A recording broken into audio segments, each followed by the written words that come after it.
The Tvan vanguard emerged from their final translation with a shiver that shook the Earth's magnetosphere. 217 angular, obsidian-hulled ships settled into geosynchronous orbit, forming a perfect, impassive ring around the planet. They did not broadcast. They did not deploy probes. They simply hung there, a black halo against the stars. It was a declaration not of war, but of inevitability. The reaction was as instinctive as it was predictable. The Euro-Asian Defense Coalition unleashed a salvo of hyperkinetic projectiles within minutes.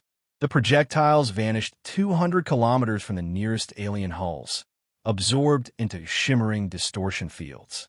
The Tvan did not flinch. Panic, hot and loud, washed through Earth's command networks, except for one quiet channel. In the deep warring complex of Cheyenne Mountain, General Abrams of the U.S. Space Force Tactical Analysis Command, TACSAT, watched the global feed. He saw the wasted fire. He saw the paralyzed fear. He gave a single order, relayed in fiber-optic whispers. Watch. Don't whisper. America's defenses, from orbital platforms to ground-based lasers, remained dormant. Their new quantum gravity sensors, however, drank in every photon, every gravimetric ripple from the silent ring above. While other nations saw an occupying force, TACSAT saw a tactical signature.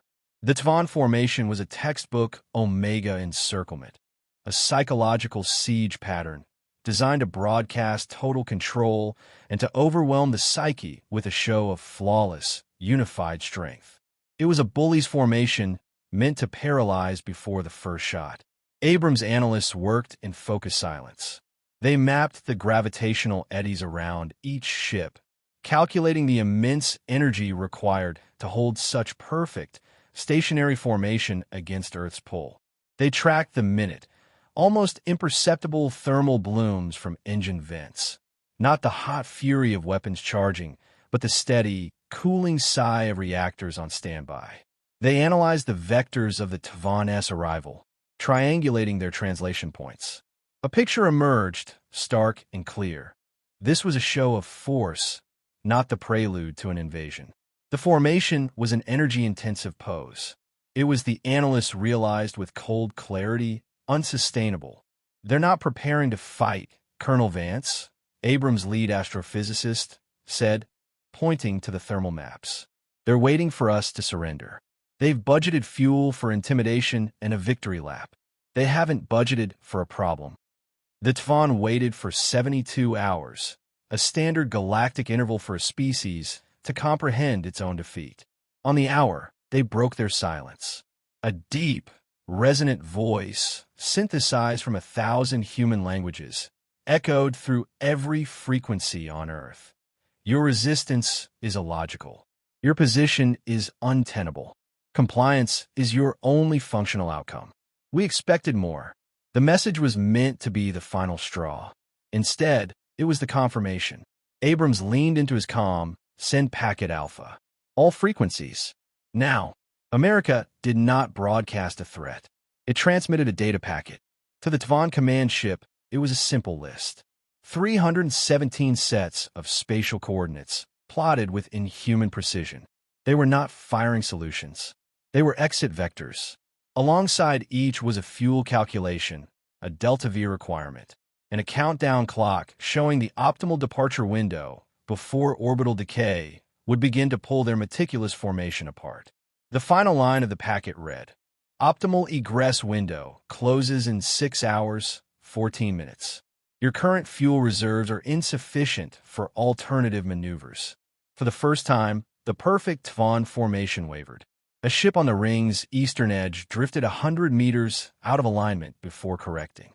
The Galaxy, monitoring the standoff through passive sensors, watched in utter confusion. Humanity had not fought. It had offered directions. Then the reality of the Tvan's predicament crystallized. The Omega Encirclement, for all its intimidation value, created a mutual gravity lock. To attack Earth, a ship would need to break formation, exposing its flank to its own neighbors. To flee, they would need to execute a complex, synchronized ballet to avoid catastrophic collisions. America hadn't built a wall around them.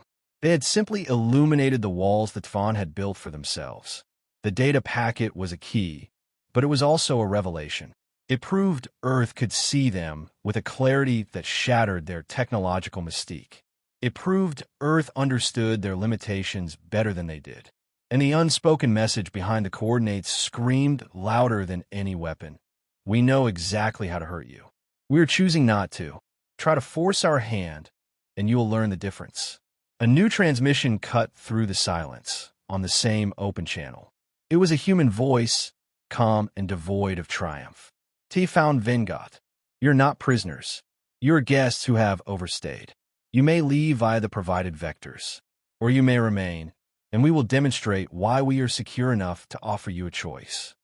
The Tvan fleet did not turn as one. They unraveled, in careful, choreographed movements dictated by the human-provided vectors. They disengaged from their own trap. They powered down their distortion fields, conserved their fuel, and retreated along the precise pathways America had charted for them. It was not a retreat from defeat, but a withdrawal from an untenable calculation. The cost of staying had been made infinitely higher than the cost of leaving. Weeks later, at the Galactic Concord, the Tvan ambassador, its pride still wounded, stood before the assembled species. They possess a power we do not understand, it stated. They did not fire a single shot. A human liaison, present for the first time, was asked the inevitable question by the Concord arbiter. Your world was under siege. You had the capability to destroy the fleet. Why did you let them go? The liaison, a diplomat from the State Department who had been in the room at Cheyenne Mountain, offered a small, knowing smile. Power, she said, her voice carrying across the chamber, is not demonstrated by what you can take. It is demonstrated by what you can afford to give away. We gave them their freedom. In doing so, we proved we never needed to take theirs. A destroyed fleet teaches one enemy a lesson. A fleet that leaves unharmed teaches the entire galaxy a new definition of strength. From that day, no alien fleet ever approached Earth without first submitting a flight plan. The planet gained a new designation in galactic databases: Sovereign Space, Resolution Protocol, Voluntary De-Escalation Recommended. Earth was not defended by the fear it inspired, but by the profound, unnerving confidence it displayed in its own security. The ultimate defense was not a bigger weapon, but the absolute certainty that you would not need to use it.